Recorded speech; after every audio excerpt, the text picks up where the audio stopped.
Hi, Dan. Morning, Christy. Hey. Hey, Amber. Welcome. Morning, thank you. Hi, Amber. How are you both? Doing well, thank you. And Good. yourself? Not too bad. Excellent. Is your last name Padilla? Yeah.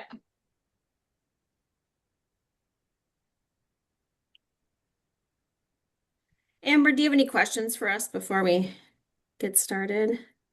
I don't think so. I guess I assume running through the PowerPoint and giving opportunity for questions and input. And did you all have something different in mind? Sounds like what I'm imagining. Yeah. Okay. I know I had emailed Acacia about you know, maybe providing like a little bit more specifics about what you're all expecting. I get the sense that there's some concerns about, being transparent, I guess, or and maybe like a little bit of like why agencies can't share too much right now would help Yeah. satisfy that. Yeah, that is the process within ODHS. I don't know if it's agency wide or not, but we're asked to not, or statewide, we're asked to not talk about it while we're in the process of going through because I think, and these are all going to be my opinions. I don't know for sure why the director's office says that. For me, I think it's because they change so frequently up until that moment that we're turning them in. Hmm. Um, so I think that's probably part of it. I'm sure the director's office has many more reasons. I think this is my fourth round of these, and it's been the same message every time of we don't share it out. And in part because our whole list goes to the director's office and they pull from that to create the ODHS list. Hmm. It's Hmm. I mean, in my opinion, it's a panic inducing either way, right? People know what's on it, it's panic inducing, and if they don't know what's on it, it's panic inducing, and it's just a terrible it's a terrible exercise to do. Yeah, yeah, okay. I am going to start letting people in here, but I think that's really helpful. And I think, hopefully today we can have some conversation about how agencies both hold that and we can also hold like SOCAC statute that says we should have opportunity to provide recommendation. Because if it's not going to happen in this committee, then where does that happen and what does that look like? Sure. So, Yeah. all right, welcome everybody.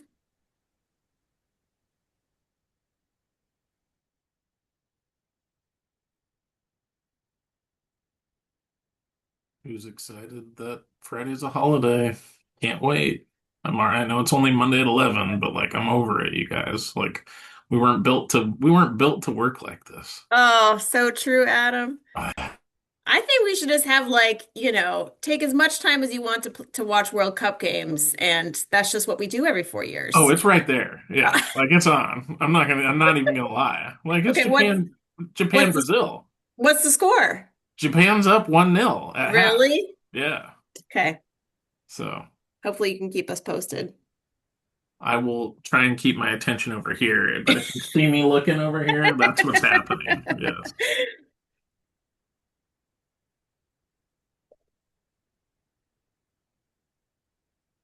Anybody have any particular World Cup teams they're following or rooting for?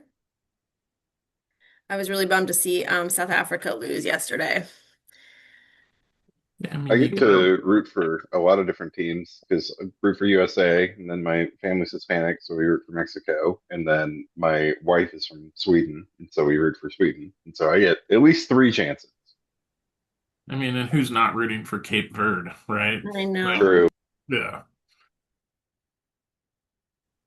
And I'm a little embarrassed to say I had to look it up because I was like, is this a Caribbean country? Is this a West African country? It is a West African island nation with a very strong democracy, in fact.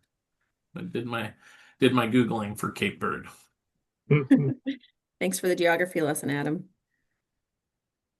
Ah, all right. Dan, Allison, are you seeing the group agreement screen or kind of welcome screen here? Yes. All right. And will you be telling us when we can launch into it? Let's go ahead and get started. We've got a lot of people here. It's 11:04 and we got quite a bit to get through today. So, Alrighty. So uh, start out, I guess, with the group agreements, and then are we going to do a roll call? yeah, that's on the next slide. Okay, perfect. Thank you.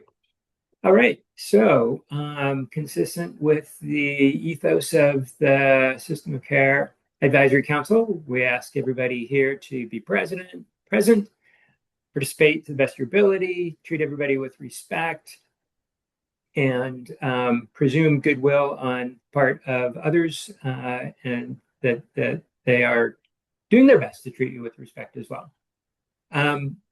Avoid acronyms if you hear it and don't know what it means, or if you just want to call it out in the chat or clarify it in the chat, that can be very helpful. We'll probably be having quite a few acronyms floating about today. We welcome disagreement, and we encourage ourselves and each other to be more curious than perhaps dug in when we encounter disagreements. Honor people with quieter voices. If you're one that's quieter, feel free to jump in a little bit more. We're not here for individual situations, although there's great folks, resources here who can connect with you after the meeting to problem solve individual issues. Our purpose here, of course, is improving our system of care in the state of Oregon. Be mindful of power dynamics. Some of us have more access to the levers of power than others, and that affects what we do here. And again, please do your best to avoid harming others. And if you do cause harm, please be open to owning it and repairing that harm.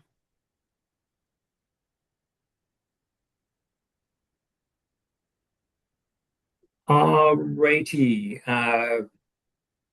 Dan Toma, I am here. Allison, I see you are here.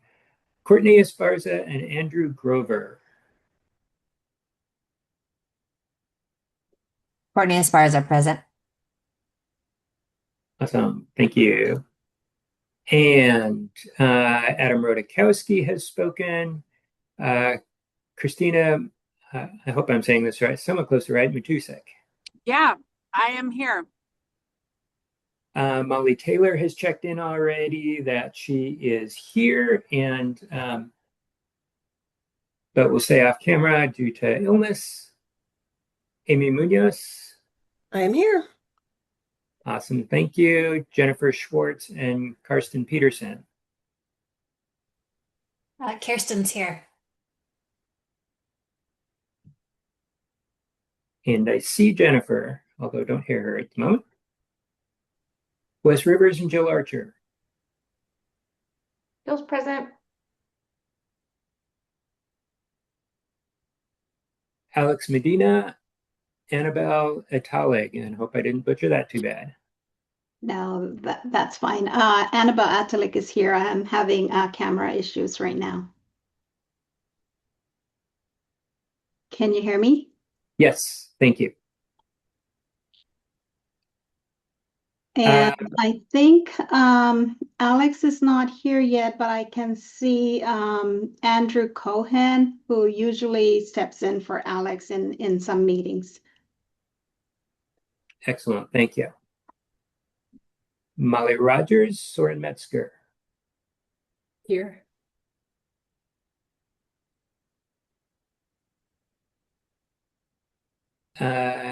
Amy Walsh, Ben Hoffman.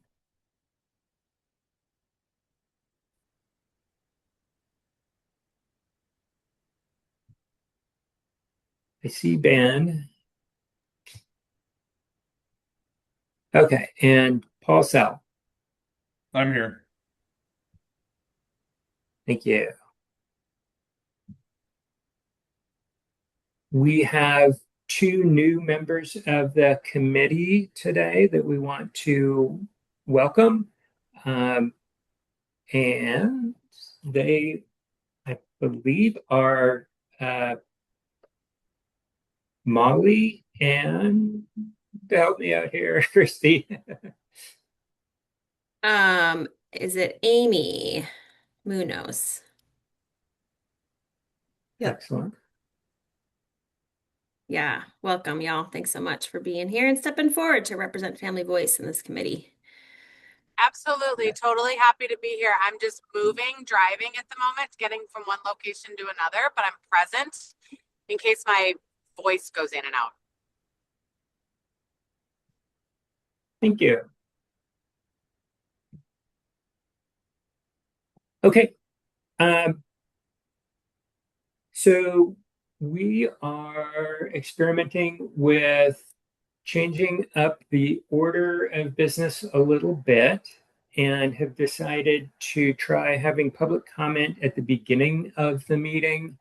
That will allow somebody to potentially make public comment without necessarily having to sit through the whole meeting if they don't want to. And so I'm going to open up the floor in just a moment for public comment. We also had some concern that, like, the reason we had it later in the meeting was that in case something comes up during the meeting that somebody wants to comment on, having the public comment later in the meeting allows for that. So if that should happen to you, please put something in the chat, and if we're able to, we can open it back up for additional public comment. So with that said, I will open the floor for public comment.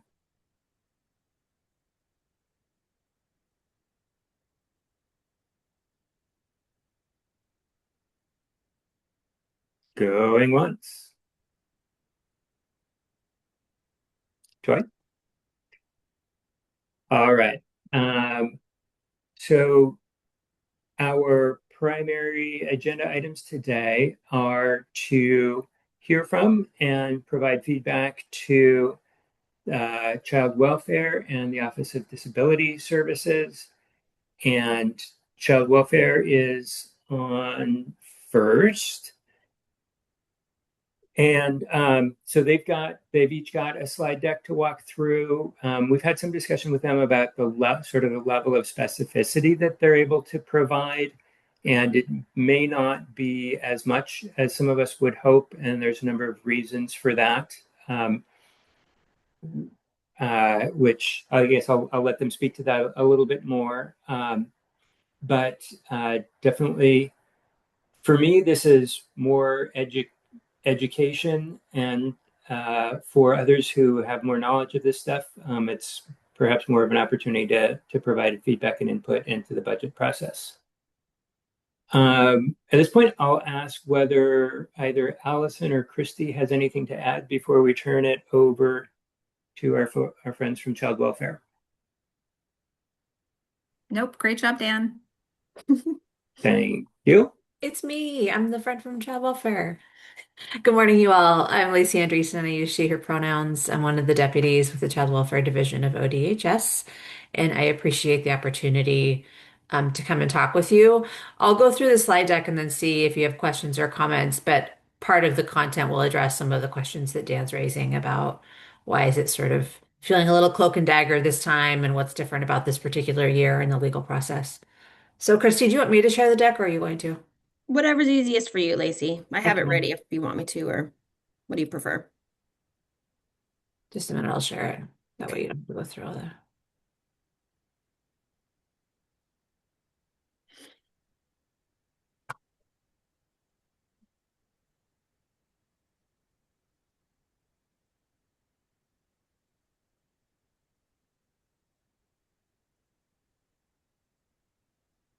Can you see it? Looks like it's coming up. There There we it go. is. Get impressed, friends. Get impressed. Okay. So like I said, we're going to talk about the budget process, the fiscal environment that we're navigating to this right now, discuss how we're prioritizing what's shaped within limited resources, and then of course, invited focus and ongoing input as we get a little bit closer to understanding some of the environmental issues that we're facing. What we've heard together, what we've heard so far, we've done some child welfare and together we plan events. We've done those hosted in community. We've also done them across the state hosted with our staff. And what you see on the screen here are the themes that have come from those initial engagement events. Always having to prioritize and protect the core work of child safety, do what is possible to sustain culturally specific and tribal serving services. Child welfare is a bit unique from other state agencies because we have actual legislative requirements around how we serve tribally enrolled children and their parents differently than other children. And so it's important that we call that out and make sure that we're prioritizing that as we're looking at budget. Workforce and stability is a priority for everybody. And also the need to recognize we have learned via research in state and across this nation that economic stability is a foundation for child welfare prevention.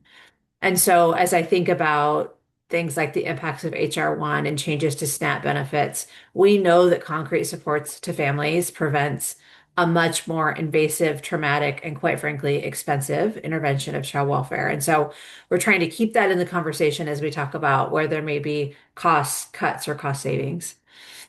We also need to be watching for the ripple effects of shifting CFISH resources, some of what I was just talking to, but in other ways as well.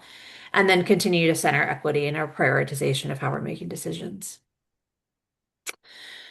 This is kind of the really tough reality of what we're trying to balance right now.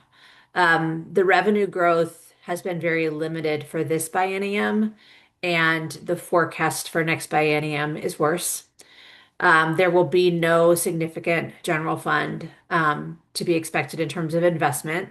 This is the first time, at least in this seed, and I think even when I was a child permanency program manager as well, the child welfare is not looking to get pretty significant investment. Over the last decade, under various leaders and elected officials, the governor's office and the legislature has really prioritized some pretty significant investment to child welfare that's helped us make some of the advances that we've made, but we will not be putting forward any investing type POPs, this policy option packages this session. And that the cost to continued current civil rises, even if we don't do anything differently, we have to account for COLAs and cost increases in terms of staff and investment, both for providers and our staff, that at current service level, we still need more for the next biennium than what we have now.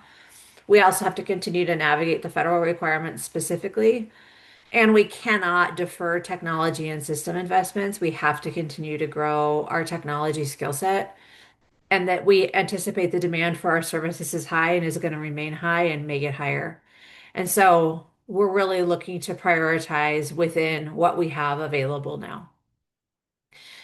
For some of you, this is old hand. For some of you, this may be new. This is the process that ODHS goes through to develop the budget. So the first thing, and the place where we actually have input and where we have input and opportunity to hear from you all, is at that number one. That's the agency requested budget. We're due to submit that in September of 26 and are soliciting input from communities, partners, and tribes. Tonight I'm traveling to Klamath Falls because we're doing full complete tribal consultation on our budget process with representatives from all 9 tribes. And we're the first state government agency that's ever done that. And so we're doing that tomorrow, which I think will be really impactful. We're doing the budget and we're also doing the transformation effort and where we are with them as well. And then once that's baked and settled, we submit it to the governor's office. This governor and her team have been really strategic in working with state agencies about not the governor herself, but some of her policy advisors are really helping to shape the ARB. Our goal is to get her the budget that's the right for her and us so that she can move it forward without having to do a lot of changes or adjustments to it. So sometimes in other administrations, the budget that was in one might look very, very different than the budget that's in number 2, the governor's requested budget. I anticipate them being very, very similar.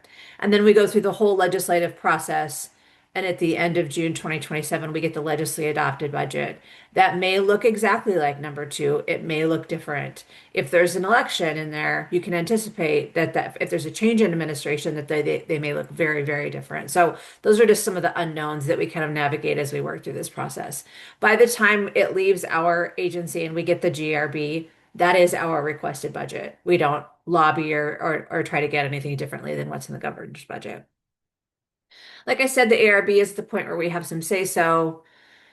During session, we do provide, when requested, nonpartisan factual information about how any proposed investment or cut would impact, but we don't advocate for or against legislation unless we are specifically directed to by the governor's office.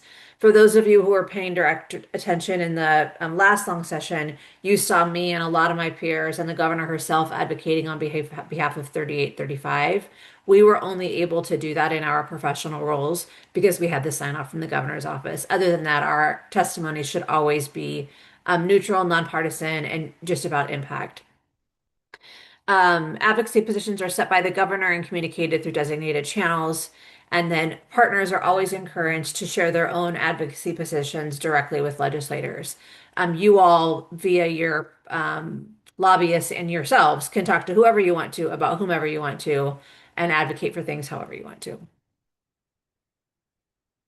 So the ARB must include policy option packages. That's where we're saying if you were to invest with us, this is where we need it. And I'm going to show you what our two proposals are. And we're able to do those because they're both budget neutral. We're not asking for investment. And we also have to include reduction options in that ARB. And you can't put anything in your POP in your reduction option. You can't say, well, if we have to take reductions, don't invest that and we'll save the money. You have to say, here's where we need the investment. And aside from that, here's where we would take reductions. And as an aside, I can tell you, having gone through this many times now, being the deputy director when we had too much money because of the pandemic was so much more fun than being the deputy director when we don't have enough money. I miss the days of trying to figure out how to get things out the door. So the guidance that we've gotten is that our proposals are policy option packages. That's when we're asking for a change. It's going to require investment, align with the governor's priority, align with the agency's mission and values, and align with leadership's guiding principles. The proposals may include adjustments that require legislative action, changes to existing programs. I mean, you can read these. I won't read them all to you, but these are some of the things that may be in there. But these three things on the left in the green box have to be components of the POP. This is what the governor's priorities are for upcoming biennium. Obviously, continued economic development and growth. She and her administration have laid out several executive orders that are here in the second column. Probably for those of us on this call, behavioral health, housing are probably the most professionally impactful, but certainly all of these items are impactful to us. She and her team continue to drive towards reducing the cost of these very basic needs that we know folks need: housing, healthcare, childcare, food, transportation, and utilities. She's also really focused on customer service and efficiency. She's pleased when things are going more quickly or happening more efficiently, and is continuing to drive us towards good customer service plans and practice as well. And then finally, she and her administration have been very vocal about protecting Oregon values around civil rights, access to essential services, and preserving state authority. So current proposals, many of you who work on the professional side are aware of what the response and support network is. It currently operates in Multnomah, Clackamas, and Washington counties, and you can see there the number of children that have been served since 2022. It really looks to reduce disruption by stabilizing families and reducing high-cost placement and crisis utilization. It is a 24-hour service response to parents and families. We are utilizing both children in ODHS custody and foster care and with their parents. You can see too that we called out specifically the 44 posted out postcard young people that we've served because we know they can be a really, really volatile and important population. And this policy option package is requesting to expand RSN across the state. The reason why we're able to do that is that we have found the capacity within the federal adoption savings dollars that we draw down to fund this program. So we already have the federal funding that can fund this expansion. We don't need any investment from the state.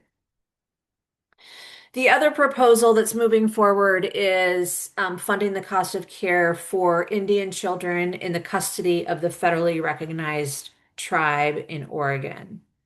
The way that it works right now is those federally funded tribes get the 4E drawdown via us, but they don't, the general fund half of that comes out of their tribal budgets. And we're asking that we cover the full cost for those so that they don't have to continue to accrue the cost. But also, they don't have, many of them don't have comparable funding structures for children in tribal custody. It's been a real financial barrier to tribes being able to grow and expand, having their own foster care system that is not reliant on the state. So we are asking to be able to draw down the federal funds for those children in tribal custody, match them with our general fund dollar instead of the tribe's general fund dollar, and count them in our children experiencing foster care number, and then they become a part of our mandated caseload. And that's how it's not, there's no funding ask to start it up. And then the very worst part of this is we are at least 10% reductions rate requirements, and it is looking very much like we may have to put together a 15% list. And the requirements for what's on that list is that these reductions are realistic and achievable, that we include a reasonable implementation timeline for when we could make those reductions real. They're supported by documented assumptions. They identify the potential cost shifts and net fiscal effects because, like I was saying, so much of our stuff we spend, I'll make it very simple. We spend $50 general fund and we get $50 of the federal government's money. So if we don't have this $50 to spend anymore, it's not just a $50 loss, it's actually a $100 loss because we can't pull down the $50 to go with it. So they're really asking us to look at that kind of analysis. And then looking at the system and operational impacts and the staffing and service implications. So these are the large buckets of work that we are looking at.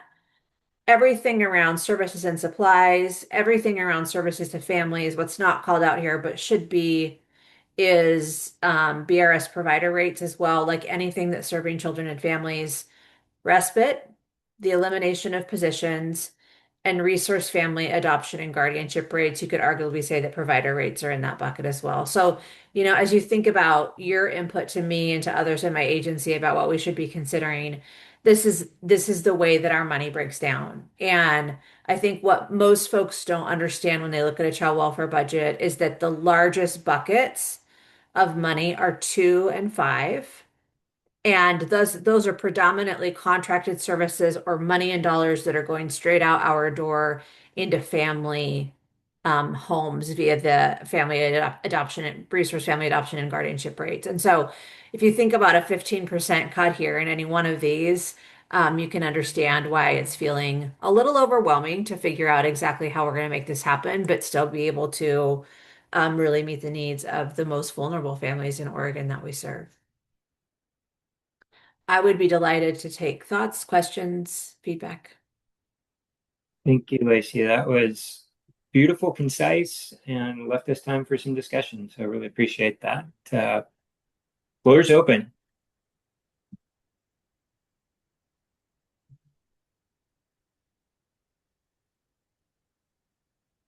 Mr. Rudakowski. Yeah.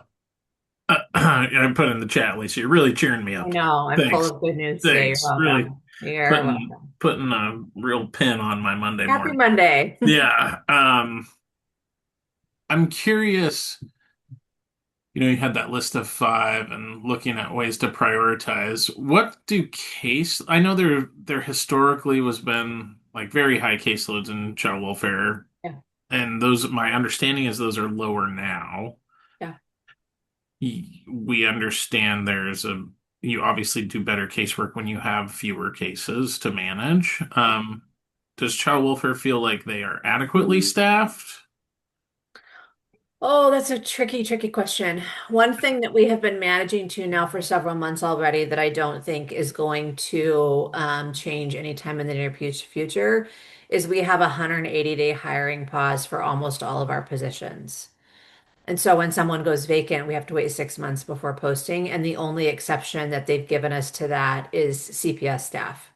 And so I caveat that to say we have the best retention numbers that we've ever had. Our turnover for SSS ones, that's casework staff, is usually between 9 and 12%. Right now, we're at 5.6. However, we also have the most staff ever out on FEMLA, OFLA, and paid leave Oregon.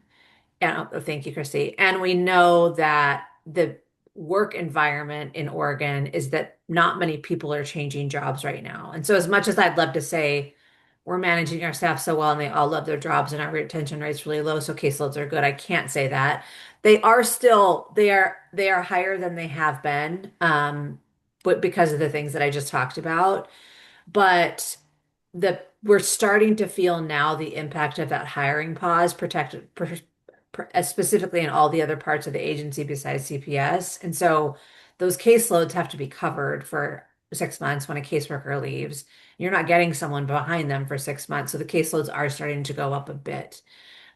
They are still comparatively the very, very best that we've had ever. We've never been staffed the way that we're staffed now. Just not to like advocate for elimination of positions, but just trying to figure out where that's sat. Yeah. Yeah. And so when can we expect the ARB? Sorry if I missed that. No, that's fair. We have to submit it in September. And then, of course, the other no duh, but I think people should remember is that we submit our ARB in September. The governor's budget comes out the very first week of January. If there is a governor change between those two events, this new governor and their administration have to fully come on board with creating a state budget.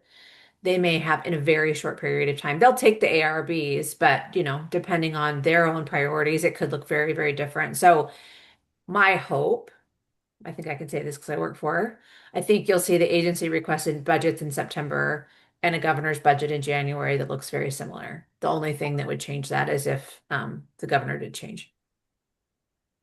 And is the ARB a public document? Is that? Yep, it will be. Are you consulting? Sorry, I think I know my hand's down, but I don't see any other hands up. Are you consulting your providers about what they would cut also? Like, I'm just thinking, He's obviously asking for a friend, folks. He's, No, I'm asking for myself. Yeah. I am the largest treatment foster care provider. I'm not me literally, but I oversee it, right? So Right. When we talk about a lot of these things about like third placement alarms and needing more access to higher levels of care, and then we're on the flip side talking about 10 to 15% reductions. It's particularly, and I if any of my colleagues were here, some of them would roll their eyes because they get tired of this line, but it's particularly complicated with child welfare because those largest buckets, we're ordered, we have to be able to provide services to children and families, and we have to be able to pay people. And some of you may be well aware the times we've attempted to cut provider rates and or resource parent maintenance rates, we get sued and lose. And so we sit in a pretty difficult position around budget, and I'm grateful that I'm a part of a larger agency of 6 divisions and a part of a larger state because I know that our director's office and the governor's office is aware of that as they're looking, all across everywhere about who's taking 15% and who's not. Now, that's not to say we will likely face some very, very painful reductions, but it's financially unsolvent to cut child welfare's budget too much because we end up getting sued and then having to pay it back pay. I mean, that's just the bottom line. I think the place where we're most vulnerable is services to children and families, because that's a big chunk of the budget and that has its impacts as well. When I was a caseworker in 2008 and we went through all of those terrible budget cuts for a while and there was no access to substance use disorder treatment for parents, the courts started ordering, at least in my county, parents were going to NA and AA on court orders with slips that they had to have signed, and we abolished the treatment community in the state during that time. So those are like the impacts I think that people don't always know how or know thinking through how to balance what happens when you do that to a treatment community, put required people in anonymous meetings and the impact that has to people. Yeah, it's a tough conversation and a hard balance.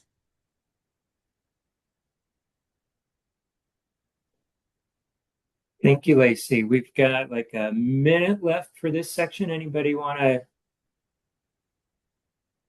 provide us with the final bit of wisdom on the child welfare budget? And Adam, I appreciate the nudge. I can ask Sarah. I'd love to come and do the same presentation with the Alliance, the BRS providers, to talk about it as well. If any of you stumble on like, I don't know, 20 or $30 million and you wanted to donate it my way, I'd be happy to take that. Got some ideas about the marginal income tax rate that I think would solve some of these problems, but I think that's a different meeting. So That's right. All right. Well, thank you all Lacey- for your time and attention. I really appreciate it. Yes, thank you so much for joining us. Next, we have Amber Padilla sharing for the Disability Services budget. Good morning, everyone. Thank you for having me. I'm Amber Padilla. I'm the Chief Operations Officer for the Office of Developmental Disability Services in the Oregon Department of Human Services. I too am going to attempt to share nope, see, I've already done it wrong. I don't share in Zoom very often, so it's always a little dicey. Amber, I'm happy to drive your slides if that would be helpful. That would be, thank you, Christy. To the rescue. I appreciate that. We spend so much time on Teams. When I get to Zoom, I'm like, I don't know what to do anymore. So again, thank you for having us. I appreciate Lacey going first because she did all the hard education piece, I think. We are in the same boat as child welfare. We have the same statute that says that we have to put forward budget reductions, which is why we're here for this conversation. They'll range between 10% and 15% of our total budget. And I'm not going to, Christy, if you would skip to, I think it's slide 4. The first 2 slides show our mission and our value statement, and we can come back to that, but I really want to focus in on this part. So as of February 2026, this is what our ODDS budget looks like. As you can see, the vast majority of our services are direct services. Those are services that individuals are receiving. ODDS is the administrative staff at ODDS. Stabilization and crisis units at 3%. We've got a tiny, tiny sliver you can't see for the council. And then 8% goes to case management entities. So when we're asked to cut 10 to 15 or put 10 to 15% on a budget reduction list, it is very challenging to do that without looking at direct services. The other piece, and Lacey mentioned it in hers, for us, we do get a lot of federal match money.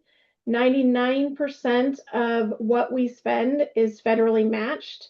And for us, with the rate that we get, it means that if it's $100 of general fund, that's $179 of federal fund, meaning we lose $279 for every $100 in general fund that goes out. So it is doubly impactful when we do these reductions, that it's not just hitting our general fund, but it is a massive impact on our federal fund, which then decreases services even more.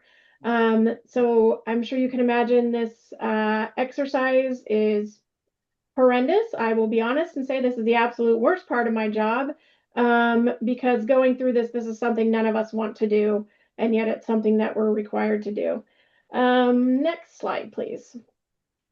So this year, ODDS took a different tactic than we have done before, and we started conducting listening sessions, I think in April. I think we've had maybe 7 or 8 listening sessions all around the state. I think we've had 1 or 2 virtual, the rest of it in person. And We have had all sorts of folks show up. We've had ones for self-advocates, we've had families, providers, case management entities. We've seen everyone who is a part of our services show up and share with us what they feel our reduction should focus on or not focus on. And for us, it's about how do we then prioritize this list of reductions that we'll have to put forth. So what we've heard is decisions should be centered on the individuals and that we need to be listening to all voices. How do we be proactive? And how do we make these decisions clearly communicating and being transparent and building trust? I think this is one of the challenging parts of this exercise, and Lacey touched on it a little bit. This exercise, we start internally at the executive leadership level, and we then turn it into the director's office. At that point, it's something that can be shared out, but while we're doing the actual budget reduction exercise, we're not able to discuss the specific items on the list. And I said earlier before everyone came in that it is a double-edged sword, because I think that not knowing what's on the list is terrifying, but then also seeing what's on the list is terrifying. And so I don't know that there is a good way to go about this task, but that is the directive that we have, is that we need to get through the internal ODHS process first. And that's when the budget reduction exercise is shared. So next slide.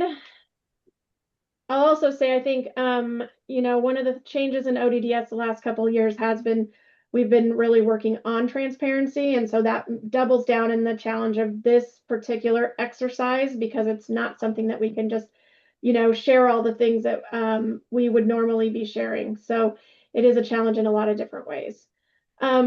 We have heard to consider the issues from all the different perspectives, looking at what are the unintended consequences. Acknowledge the hard decisions and be aware and communicate impact so that people can be prepared as possible. Next slide, please. And we want to hear more. We want your ideas. I don't think any of this can happen in a vacuum. I often say we think we know what goes on out there, but then we hear new things all the time that we had no idea that were happening. So we need to hear from you all. What makes sense to you? What is the logical direction? And then we'll be using those principles when we do that budget request. Now, 15% is a large amount. ODDS and APD, I think, currently tie for first place in the largest budget.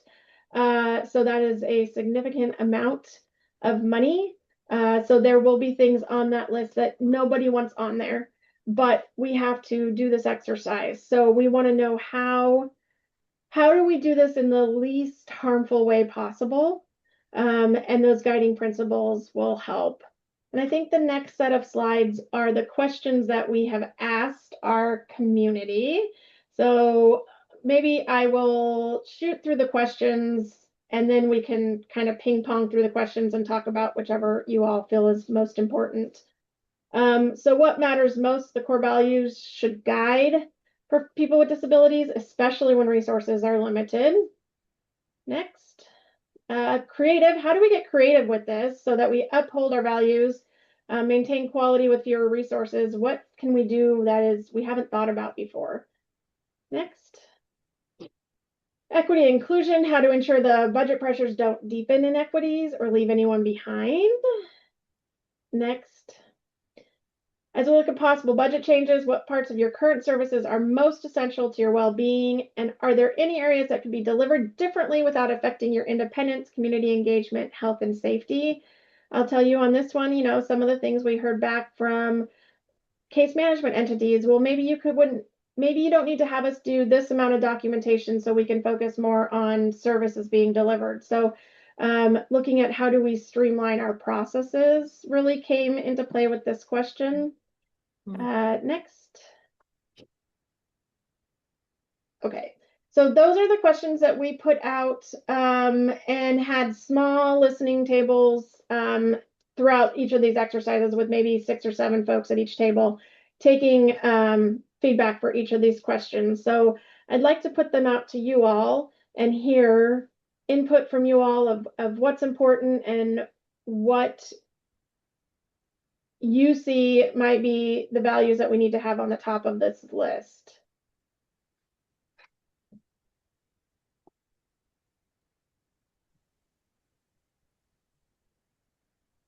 So Amber, I'll jump in just as the DD rep on the SOCAC. So obviously I've participated in this a couple of times, so I don't know that I have anything kind of new to kind of contribute. But I think that I would be curious what ODDS would say that, I appreciate the focus on hearing representative voices. And I think one of the challenges with that is that the Oregon system has done a great job of supporting families and people who live at home with their families to receive the support that they need. And Oregon's done a phenomenal job of that. Unfortunately, the result of that is this kind of explosion on kind of the in-home services side. And explosion only bad because we're now in a system of limited resources, right? I think one of the challenges with asking communities for feedback is because most people receive services in their homes, we're getting a really lot of voices from people living in their homes. And some people, unfortunately, just don't have the kind of opportunity to live at home. They have to either be in more of a supported living or maybe a foster care setting or host home setting or a residential setting of some description. And so one of the concerns I have is how do you balance representation, right? Because you can only comment on a system that you participate in and your experience of it. It's really difficult to make really hard policy decisions when you're only listening to those people in the current system and how they've experienced it versus when you're thinking about changing a system or how the impacts of that system are going to be. Certainly, you want to know how it's going to impact the current people. But I think I'm a little worried about people that don't have strong family support and what's going to happen to their options and choices because a lot of this process has been centered around hearing from people currently in the system. Yeah.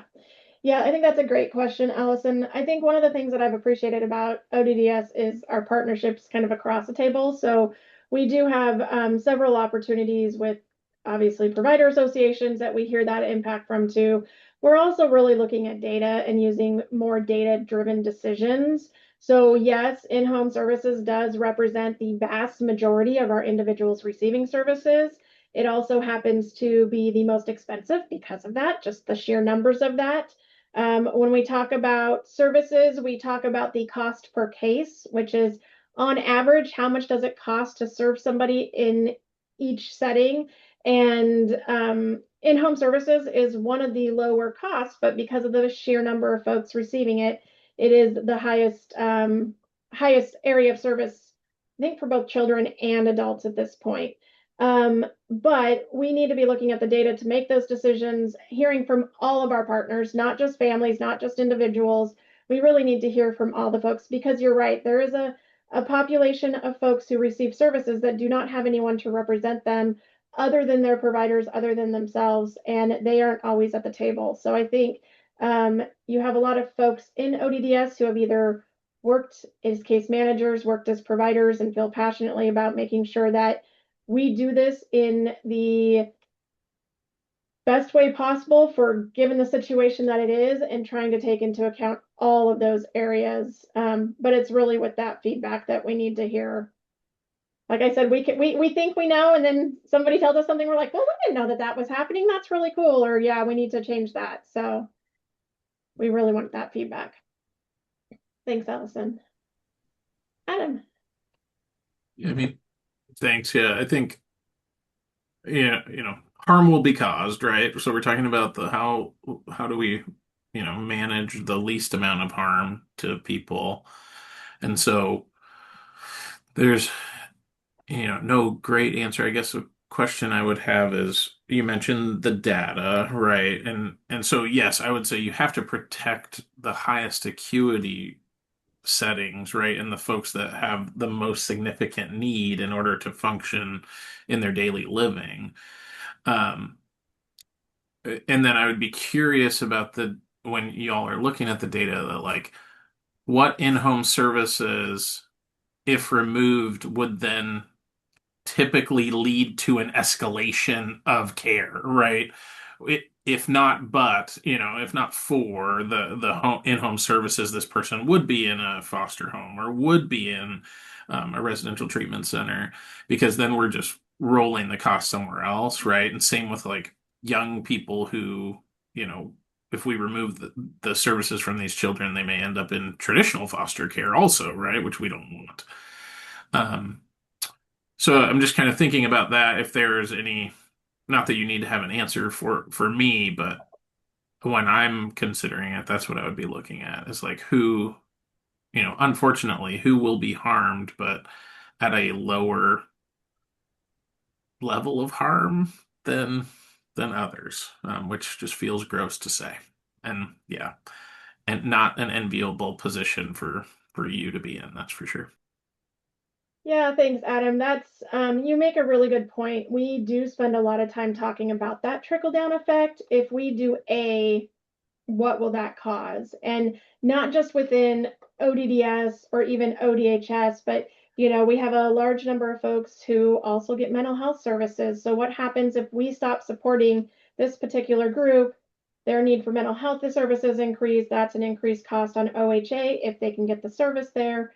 There's the risk of homelessness, so those are the conversations we have every time we do this exercise of what is the potential fallout, and we try to envision that the best we can before making these decisions. Of course, there are unintended consequences that we don't think of, which again is why these conversations are so important. But it really, these exercises really are, how do we do the least amount of harm, and how do we maybe spread it out in a way so that there's a little impact across the board, but it's not taking, one area is not taking all of the hit, if that's at all possible. Amy? So this may be kind of a rookie question, but having been on some of these committees for a couple of years, a lot of what I hear, and I'm in Jackson County, so I'm in an area where there are a lot of services, there are a lot of resources. I know obviously Portland, similar, Salem, Eugene, the bigger areas, but what I hear a lot of is the people in more rural areas or those that have less available services. And so I'm just curious if you already do, or if there is a way to do any type of evaluation about, okay, if we have to reduce services, if we look at an area where there's a lot, reducing some doesn't take it away entirely. But if we take the few that are existing in a more rural area, then that leaves them with nothing or very, very few, less than what, which is a hardship. So is that something that's looked at or considered?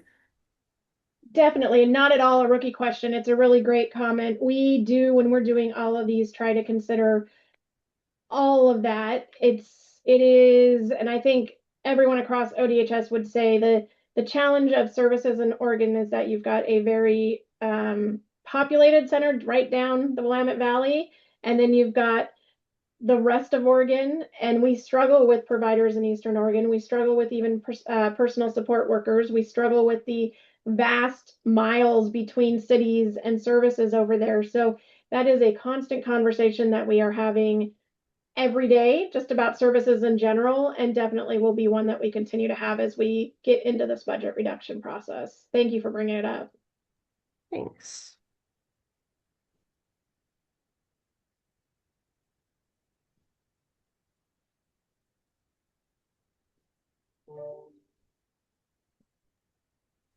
Additional questions, comments for Amber? I will leave my email address in the chat. And if you all have ideas after we're off of this or more questions, please feel free to shoot me an email. I'm happy to respond and take your ideas and comments and try to incorporate them in. Yeah. Amber, before you go, I have one idea, in response to your thinking creatively and ways to streamline. So one topic we're starting to discuss in the Program and Policy Committee is we're kind of couching it within school-based access to school-based services and supports. But a piece of that we're trying to tackle is streamlining the number of screenings and assessments and evaluations that children need to become eligible for special education, for developmental disability services, just receiving an accurate diagnosis for medical treatments. And we've heard about, the eligibility determination for ODDS is a part of that. And so I just wonder, as we start to kind of think about that particular topic, if that might be a place where we could think creatively about, okay, well, if you get diagnosed in the medical system with these types of things, then you're automatically eligible. Or if you're eligible via, special education, then you're automatically eligible. Again, that's probably a lot easier said than done, but just want to tie to that conversation that we started in the Program and Policy Committee. And Ben Hoffman, I see you here from Ocean, and just thinking a little bit about some of the work that Ocean does within that access program, and if there might be an opportunity there. I don't know what the impact would be, but Yeah, that's a great comment. I have not done eligibility in a lot, like 20 years, so I won't speak to what we need for eligibility these days. But I do know that we do require things that are different than a diagnosis in the special education system. So if a family's going down that route, determining what those are now, so we're not duplicating the assessments both to get into special ed and then medical assessments in order to get into IDD services. I think that's a really great point, and one, frankly, we could probably do more education on, because I know when families are at that point of having a child with, a potential diagnosis, the whole thing is completely overwhelming. And now you've got all of these things that you have to tick off the list in order to get help. So it's certainly something, if not a budget saving exercise, which it certainly could be, it's definitely something we need to be helping educate more on, including our partners, so that then when they're out having these conversations, they can also share that. Yeah. And then the other thought or question I have is kind of related to the question Adam had for Lacey on like, what do the current kind of case management ratios look like, and how is that being taken into consideration in any particular reductions? I know for an example, like we've heard some concerns around wait times for people trying to get into case management within the Tri-County area, and so are you thinking a little bit about some of those like pain points before you add an additional reduction into areas that are already struggling to get services out? Yeah, that's a good question. ODDS is unique in that all of our case management services, except for children's residential, is contracted out to our case management entities. So CDDPs, the Community Developmental Disability Program, and the brokerages. So there's about, and don't totally quote me on this number, but about 2,000 staff on contract through those. So they are not direct state staff. Which is why you see we have such a tiny percent of that pie for ODDS. I think ODDS staff, including the kids residential case management team, there's less than 300. So we do not have a large staff. We do count on our case management entities to help us understand when those things are getting slow, when they're having struggles. It is in the past years, what do we call it? The percentage of the contract that we pay out to the CMEs has been on the cut list in prior bienniums. I don't know if it will be again this year. We haven't gotten that far, but that is a conversation that we do have. How do we? For me, I started as a case manager. I feel really strongly that case management is the foundation of all of our services. Without case management, there is no access to service. And so it's one that I feel really strongly about, that we need to figure out how to help build up that system even more than it already is, so that folks can continue to receive services. So that's always a tricky one for us, because again, to get to 15%, it is kind of an all hands on deck thing. So we will continue to have conversations. I don't know that there has been a cut to case management entities, at least in the years that I can remember. You know, if we end up down that path, then we'll have to have some serious conversations about what that looks like and the impact directly on individuals.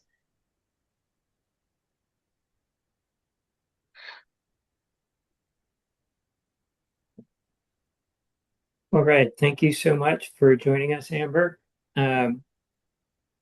Christy has just posted a link to a post-meeting survey. We eagerly solicit your feedback on the meeting, the way it runs, content, all those kinds of things. What can make these meetings more productive? So please fill out the post-meeting survey. And thank you everybody for joining us and for helping us figure this stuff out. We will see you in a month, if not before. Yeah, we'll see you all in July for a very similar presentation and conversation from our juvenile justice partners. Thank you for having me. Thanks, Amber. Bye, everybody.